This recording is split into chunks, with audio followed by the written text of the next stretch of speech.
Hello guys, मैं Gautam guys आपका स्वागत है मेरे यूट्यूब चैनल पर। गाइस ये वीडियो है टैली अकाउंटिंग पार्ट 12, जिसमें कि मैं आज आपको एक स्टेटमेंट के द्वारा आपको टैली में बैंक रिकॉन्सिलिएशन तैयार करना सिखाऊंगा।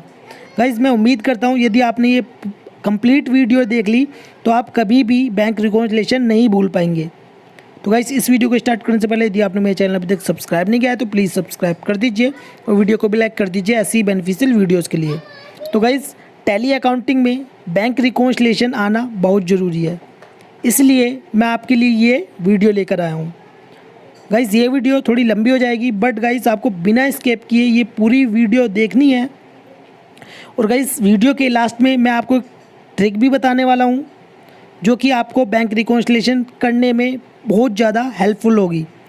तो गाइस तो हम टैली ओपन किए हैं और इसमें हमारा आईसीआईसीआई बैंक है जिसका हम बैंक रिकॉन्सिलिएशन तैयार करेंगे। तो गाइस आपको क्या करना है, आपको सबसे पहले ये जो हमारी एंट्रीज़ हैं ये मंथ मई की हम बैंक रिकॉन्सिलिएशन तैयार करेंगे। ठीक है, तो हमारी ये स्टेटमेंट है और वो हमारी बुक्स है। तो बुक्स में जो हमने एंट्रीज़ की हैं और जो हमारी स्टेटमेंट में है वो हम देखेंगे। और गाइस आपको एक एक्सेल शीट पर entry difference as per books और entry difference as per statement वो आपको लिख लेनी है। जो आपका मतलब आपकी बुक्स में तो एंट्री है बट आपकी स्टेटमेंट में नहीं है, और स्टेटमेंट में तो आपकी ट्रांजैक्शन है बट आपके बुक्स में नहीं है, तो आपको वो अलग अलग लिख लेनी है। तो इसी प्रकार हम यहाँ पर चेक करेंगे। तो पहली हमारी ट्रांजैक्शन है 1 मई 2020 में सुपीरियर ट्रेडिंग कंपनी। तो जैसे कि आप इसमें देख सकते हैं पेमेंट है। ठीक है, तो ये हमारी मैच है, ये हमारी बुक्स में भी है और हमारी स्टेटमेंट में भी है। ठीक है, अभी फ़िलहाल हम एंट्री को मैच कर रहे हैं, ट्रांजैक्शन और एंट्री जो हमारी बुक्स में है। अब उसके बाद नेक्स्ट जो हमारी ट्रांजैक्शन है 5 मई 2020 में लक्ष्मी ट्रेडिंग कंपनी, जिससे कि रिसिप्ट हुए हैं। तो ये हमारी स्टेटमेंट में तो है बट बुक्स में चेक करते हैं हमने एंट्री की हुई है या नहीं की हुई है। तो इसकी एंट्री बुक्स में भी है। ठीक है, इसे हम हाइड कर देते हैं। अब उसके बाद 10 मई 2020 में यस ट्रेडिंग कंपनी 20,000 रुपये। तो ये ड्राइंग है, ड्राइंग की एंट्री हमारी बुक्स में है या नहीं है हम इसे चेक करते हैं, क्योंकि जो हमने पेमेंट की हुई है 20,000 रुपये। ठीक है, इसको हम चेक करेंगे हमारे बुक्स में ये एंट्री है या नहीं है। तो 20,000 की हम देखते हैं, तो ये हमारी 20,000 की जो एंट्री है इसमें नहीं है, हमारी बुक्स में नहीं है। ठीक है, ये 20,000 रुपये की ये ईएमआई की एंट्री है, ये ड्राइंग की हमारी कैपिटल अकाउंट की नहीं है। कैपिटल अकाउंट है 1 लाख रुपये जो हमने एडिशन किया है। ठीक है, आगे आएंगी वो। तो 20,000 रुपये हमारी नहीं है। हम क्या करेंगे, अब इसको हम इसे जो एक्सेल शीट हमने तैयार की है उस पर लिख लेंगे इस एंट्री को कि ये हमारी स्टेटमेंट में तो है बट बुक्स में नहीं है। ठीक है, तो इसे हम लिख लेंगे। शीट ओपन करते हैं, entry difference as per books. ठीक है, मतलब कि बुक्स में ये एंट्री नहीं है बट स्टेटमेंट में है।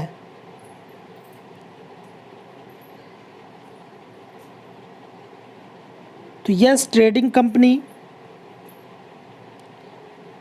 ये हमने लिख ली है। ठीक है, ये हमारी पेमेंट है,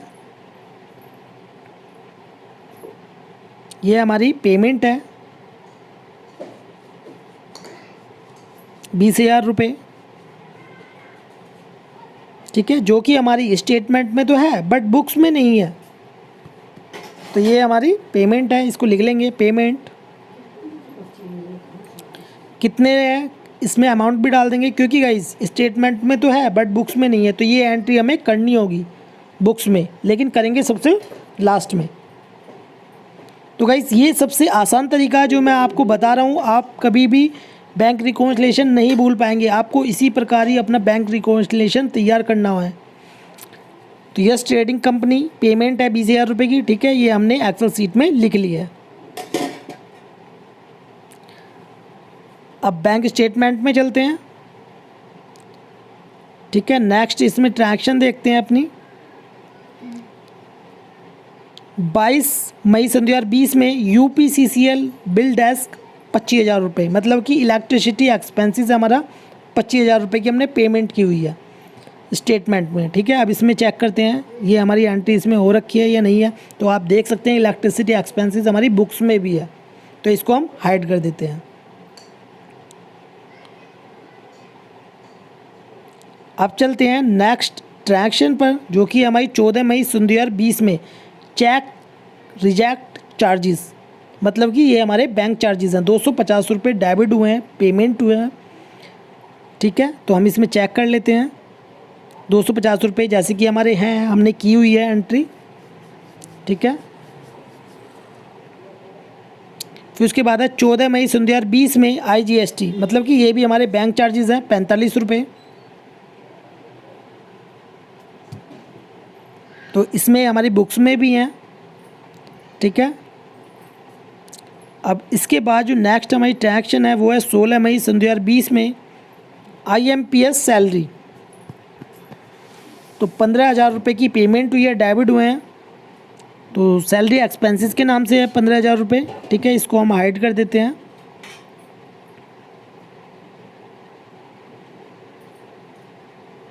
अब उसके बाद नेक्स्ट ट्रैक्शन जो है हमारी 18 मई सन 2020 में है INST कमीशन, मतलब कमीशन रिसीव हुआ है हमें 50,000 रुपये।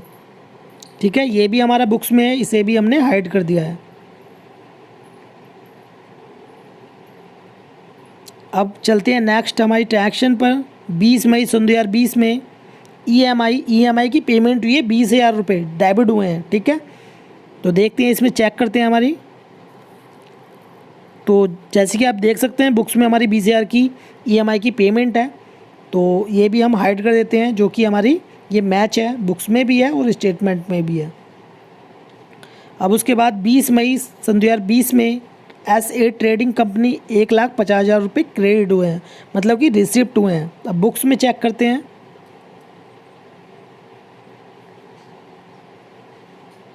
तो जैसे कि आप देख सकते हैं SA ट्रेडिंग कंपनी, इसमें एंट्री हमारी हो रखी है, इसलिए इसको भी हम टैली में हाइड कर देंगे।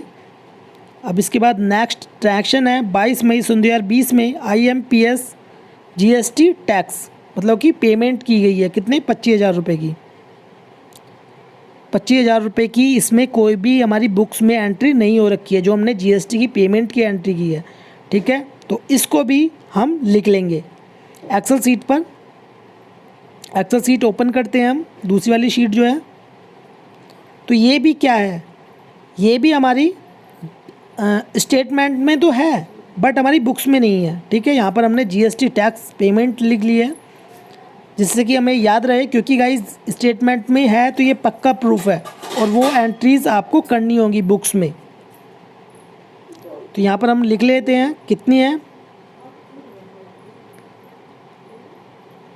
25,000 रुपये है, जो कि हमारी स्टेटमेंट में तो है बट हमारी बुक्स में नहीं है, तो इसलिए हमने ये अलग लिख लिए हैं।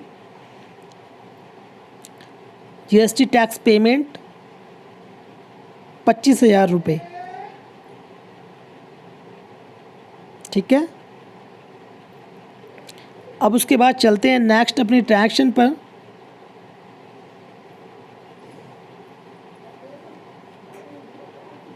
ठीक है, नेक्स्ट जो हमारी ट्रैक्शन है वो है 22 मई सन 2020 में पटेल नगर ATM 5,000 रुपये, मतलब कि ATM से कैश विड्रॉल हुए 5,000 रुपये। ठीक है, इसकी भी हम चेक करते हैं एंट्री। 5,000 रुपये कैश की एंट्री इसमें हो रखी है हमारे बुक्स में, तो इसे भी हम हाइड कर देते हैं। ठीक है, अब उसके बाद 23 मई सन 2020 में सेल्फ 50,000 रुपये, मतलब कि डिपॉजिट हुए हैं, क्रेडिट है ना, तो इसलिए डिपॉजिट हुए हैं। इसकी हम चेक करते हैं। तो कैश की हमारी 50,000 रुपये की इसमें एंट्री हो रखी है, इसको भी हम हाइड कर देते हैं। ठीक है, फिर उसके बाद नेक्स्ट जो हमारी ट्रैक्शन है वो है 25 मई सन 2020 में यस ट्रेडिंग कंपनी, जो कि क्रेडिट हो रहे हैं 1,00,000 रुपये, मतलब कि ये कैपिटल एडिशन है, इसकी भी एंट्री इसमें हो रखी है, आप देख सकते हैं बुक्स में, तो इसको भी हम हाइड कर देते हैं। अब इसके बाद हमारी 26 मई सन 2020 में ट्रांसफ़र आईसीआईसी बैंक, मतलब कि आईसीआईसी बैंक में ट्रांसफ़र किए गए हैं, जो कि हमारा ही मतलब कंपनी का ही बैंक अकाउंट है। तो आप इसमें देख सकते हैं 50,000 रुपये ट्रांसफ़र की एंट्री इसमें हमारी नहीं है, इसमें हमारी ट्रांसफ़र की एंट्री नहीं है। ठीक है। अब ऐसे ट्रेडिंग कंपनी जो कि हमारी मतलब जो हमारी ऐसी ट्रेडिंग कंपनी है वो बुक्स में तो है बट स्टेटमेंट में नहीं है, तो उसकी भी हम लिख लेंगे यहाँ पर। ऐसे ट्रेडिंग कंपनी रिसिप्ट है,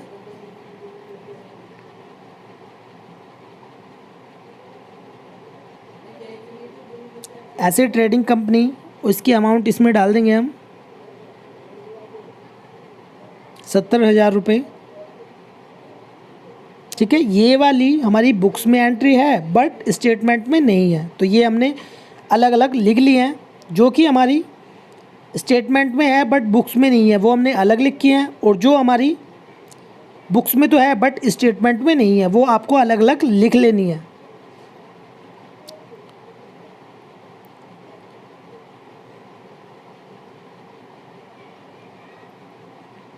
ठीक है, यहाँ पर हम अमाउंट डाल देंगे, कितने हैं, बैंक चार्जेस हैं 100 रुपये। ठीक है, तो गाइज़ ये सिर्फ और सिर्फ एग्ज़ाम्पल के लिए है, मैं आपको एग्ज़ाम्पल के तौर पे ये बता रहा हूँ।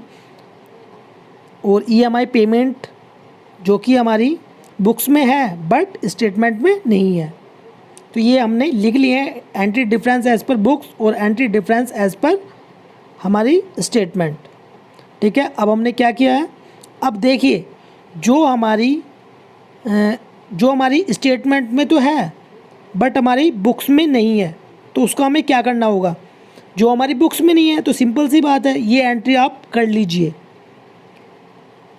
जो हमारी स्टेटमेंट में तो है बट बुक्स में नहीं है तो वो एंट्री हम कर लेंगे, और जो स्टेटमेंट में नहीं है बट हमने बुक्स में एंट्री की हुई है तो वो आपको डिलीट कर देनी है, क्योंकि गाइज़ हमारा जो पक्का प्रूफ है वो है स्टेटमेंट, और हमें स्टेटमेंट का क्लोजिंग बैलेंस और बुक्स का क्लोजिंग बैलेंस बिल्कुल मैच होना चाहिए। तो मैच कब होगा, जब हम एक एक एंट्री को मैच करेंगे तभी तो होगा।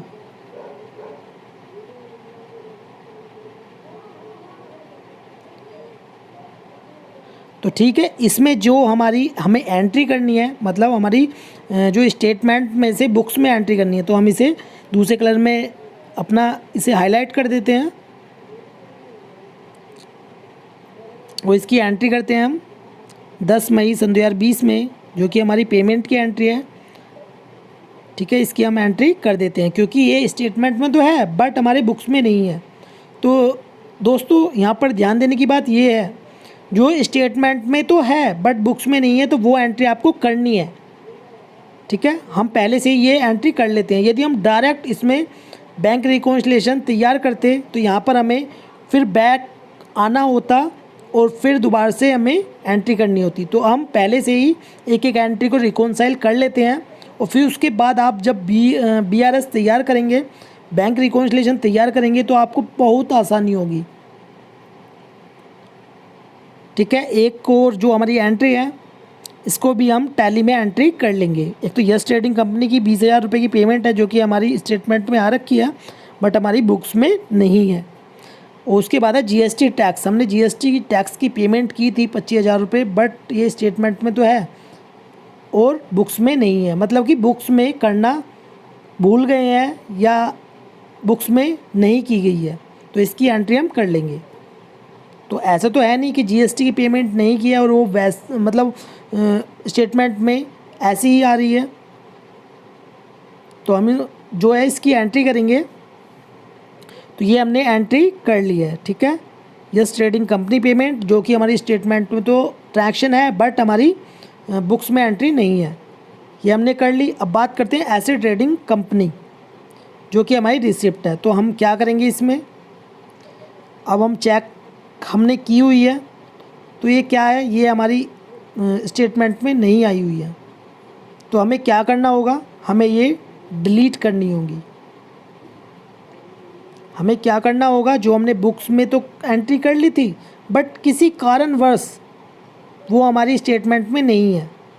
ठीक है, जैसे मान लीजिए ये इसमें जो दी हुई है एसेट ट्रेडिंग कंपनी रिसिप्ट, तो पेमेंट से हमें नोटिफिकेशन मिल गया कि हमने पेमेंट कर दिया आपको, तो उसने एंट्री कर ली बट वो किसी कारणवश वो हमारी रिसिप्ट बैंक में नहीं आई, तो इसलिए हम क्या करेंगे, हम उसे डिलीट कर देंगे क्योंकि एंट्री हमारी सही नहीं है। उसी प्रकार बैंक चार्जेस, ठीक है। अब बैंक चार्जेस क्या है, हमें लगा कि 100 रुपये बैंक ने चार्ज किए हैं बट हमारी जो स्टेटमेंट में वो बैंक चार्जेस नहीं है। और उसी प्रकार हमारी ईएमआई पेमेंट, अब ईएमआई पेमेंट जो है वो हमने कर दी थी, ठीक है। करने के बाद वो ट्रांजैक्शन हमारी फेल्ड हो गई, तो हमने क्या किया, हमने बुक्स में एंट्री कर ली बट हमारी ट्रांजैक्शन में वो तो जो हमारी स्टेटमेंट है उसमें हमारी वो ट्रांजैक्शन शो नहीं हुई। ठीक है, तो ये हम यहाँ पर डिलीट कर देते हैं। तो गाइस कुल मिला के आपको ध्यान रखना है, जो आपकी स्टेटमेंट में एंट्री नहीं है वो आपको बुक्स में कर लेनी है, और जो आपकी बुक्स में तो है बट स्टेटमेंट में नहीं है वो आपको डिलीट कर देनी है। सिंपल सी बात आपको ध्यान रखनी है। मैं एक बार फिर से रिपीट कर रहा हूँ, जो स्टेटमेंट में तो है, मतलब स्टेटमेंट में ट्रांजैक्शन तो है बट आपकी बुक्स में नहीं है, तो वो एंट्रीज़ आपको कर लेनी है। बट आपकी बुक्स में एंट्रीज़ है बट स्टेटमेंट में नहीं है, तो वो आपको डिलीट कर देनी है। सिंपल सा फॉर्मूला मैं आपको बता रहा हूँ, आपको यही करना है। फिर उसके बाद जब आपका क्लोजिंग बैलेंस बिल्कुल मैच हो जाएगा बैंक स्टेटमेंट से और बुक से, तो आप इसका जब BRS तैयार करेंगे, बैंक रिकॉन्सिलिएशन यहाँ पर तैयार करेंगे, तो आपको बहुत आसानी होगी। सिर्फ और सिर्फ आपका क्लोजिंग बैलेंस मैच है और आपको यहाँ पर डेट डालकर बैंक रिकॉन्साइल करना होगा।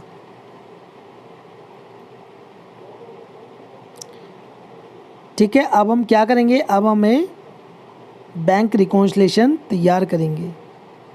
ठीक है, जो हमने हाइड की हुई थी इसको हम अनहाइड कर देते हैं। अब हम एक एक एंट्री को यहाँ पर रिकॉन्साइल करेंगे। ठीक है, आप जैसे ही F5 दबाएंगे तो आपका बैंक रिकॉन्सिलिएशन आपका यहाँ पर शो हो जाएगा। आपको जाना है बैलेंस शीट में, करंट एसेट्स में और बैंक अकाउंट्स में, और फिर उसके बाद आपको F5 प्रेस की करना है। तो सुपीरियर ट्रेडिंग कंपनी, तो बैंक डेट है हमारी 1 मई 2020, तो सेम डेट है। तो आपकी जो बैंक डेट होगी वो आपको डालनी है यहाँ पर।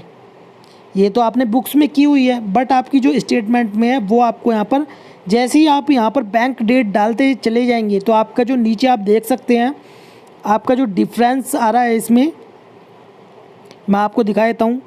जैसे कि आपका amount note reflected in bank और balance as per company books, तो जैसे ही यहाँ पर डेट आप डालते चले जाएंगे तो बैलेंस एज पर बैंक ये आपका कम होता चला जाएगा।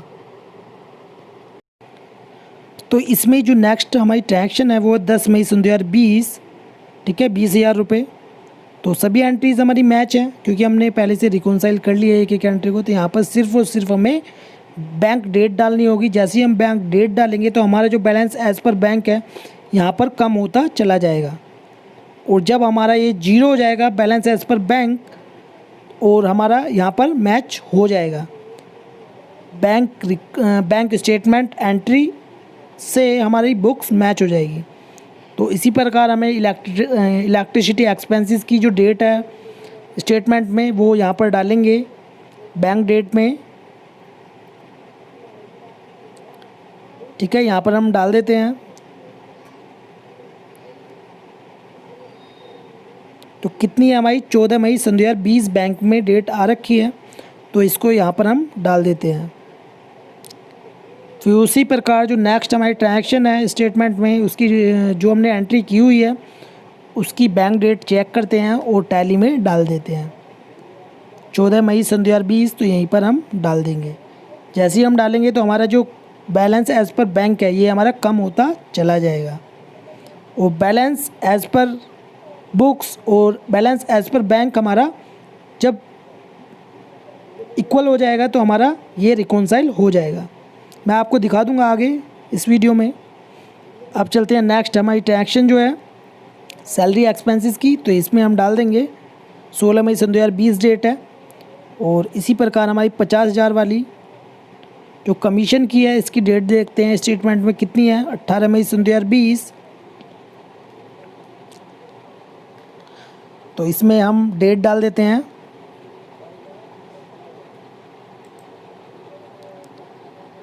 18 मई सन 2020। फिर उसके बाद नेक्स्ट ट्रांजैक्शन जो है EMI 20,000 रुपये, तो इसकी डेट हम डाल देंगे यहाँ पर कितनी है, 20 मई सन 2020। जो बैंक डेट यहाँ पर हम डाल देंगे। फिर इसी प्रकार हमारी यहाँ पर नेक्स्ट ट्रांजैक्शन देखते हैं। ठीक है, नेक्स्ट हमारी जो ट्रांजैक्शन है वो है 20,000 रुपये की EMI की पेमेंट 20 मई सन 2020 में की गई है।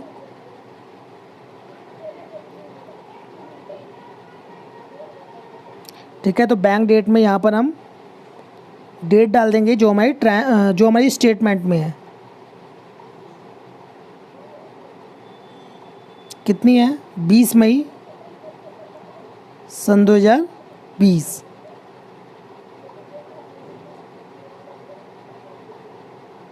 मई सन 2020 जो हमारी स्टेटमेंट उसमें हमारी आ रखी है। तो बैंक डेट यहाँ पर डाल देते हैं हम।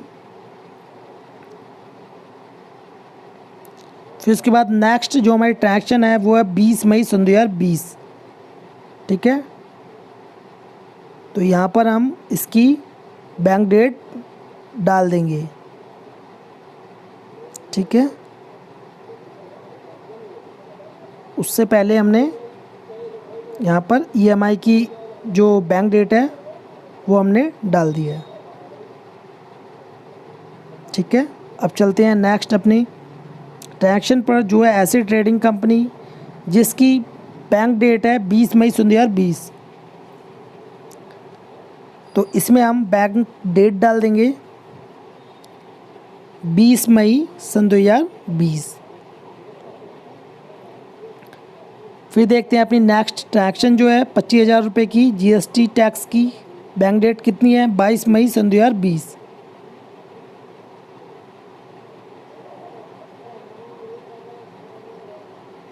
ठीक है, तो इसमें हम डाल देंगे 22 मई सन 2020।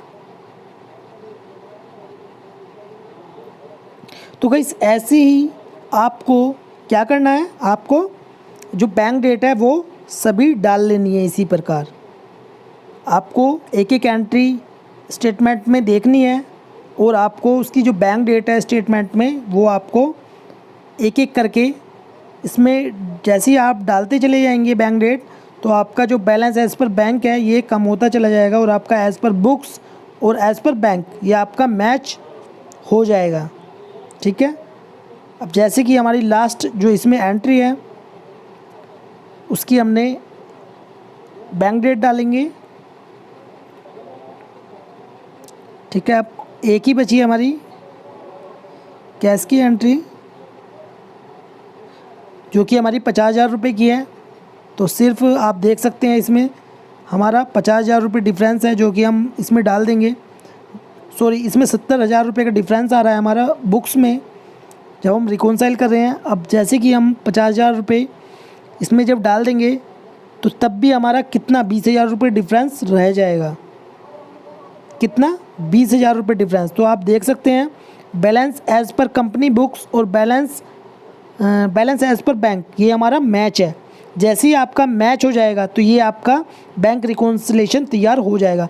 बट गाइस इसमें 20,000 रुपये का डिफरेंस आ रहा है, amount not reflected in bank. तो मतलब बैंक में रिफ्लेक्टेड नहीं है बट हमारे बुक्स में है, तो ये हमें चेक करना होगा। तो आपको ये 20,000 रुपये यदि आपका डिफरेंस आता है तो आपको ये चेक करना होगा और आपके बैंक रिकॉन्सिलेशन को देखने के लिए balance as per company books और बैलेंस एज़ पर बैंक ये आपका इक्वल होना चाहिए। और जो amount note reflected in bank है यहाँ पर 0 होना चाहिए, तभी आपका बैंक रिकॉन्सिलिएशन बिल्कुल सही रहेगा। तो हमारा 20,000 रुपये का डिफरेंस आ रहा है, तो हम इसे चेक कर लेंगे आगे चल के। बट गाइज़ मैं आपको बता रहा हूँ यहाँ पर आपका बिल्कुल जो बैलेंस एज़ पर बुक्स और बैलेंस एज़ पर बैंक, ये आपका बिल्कुल मैच हो जाएगा बैलेंस, ठीक है। तो गाइज़ इसी प्रकार ही आपको बैंक रिकॉन्सिलिएशन तैयार करना है जैसे मैंने आपको बताया है। और गाइज़ कुल मिला के मैं आपको बता दूं आपको क्या करना होगा, जैसे कि मैंने आपको वीडियो में बताया था ट्रिक के बारे में। तो ट्रिक यही है, आपकी जो बैंक स्टेटमेंट में ट्रांजैक्शन तो है बट बुक्स में नहीं है, तो जो हमारी स्टेटमेंट है उसे हम हमारा पक्का प्रूफ है कि हमारी वो सही है देखा जाए तो हमारा जो स्टेटमेंट का क्लोजिंग बैलेंस है और हमारा बुक्स का जो क्लोजिंग बैलेंस है, तो वो हमारा बैंक का जो बैलेंस है वो हमारा मैच होना चाहिए क्लोजिंग बैलेंस, ठीक है। तो हमें क्या करना होगा भाई, स्टेटमेंट में तो हमारी ट्रांजैक्शन है बट हमारी बुक्स में नहीं है, तो वो हम बुक्स में एंट्री कर लेंगे। और जो हमारी बुक्स में तो है बट स्टेटमेंट में नहीं है, तो वो आपको डिलीट कर देनी है, तभी आपका जो क्लोजिंग बैलेंस है मैच होगा और तभी आप बैंक रिकॉन्सिलिएशन तैयार कर पाएंगे, ठीक है। मैंने इसलिए आपको साधारण शब्दों में पहले समझाया है कि आपको जो स्टेटमेंट में एंट्री है, ट्रांजैक्शन है, तो वो यदि आपके बुक्स में नहीं है तो वो आपको एंट्री कर लेनी है, बट आपके बुक्स में है और स्टेटमेंट में नहीं है तो वो आपको हटा देनी है। तो गाइज़ ये वीडियो आपको कैसी लगी प्लीज़ कमेंट बॉक्स में ज़रूर बताएं, और वीडियो आपको अच्छी लगी हो तो प्लीज़ लाइक कर दें और इस वीडियो को शेयर करें अपने फ्रेंड्स के साथ। वीडियो देखने के लिए धन्यवाद।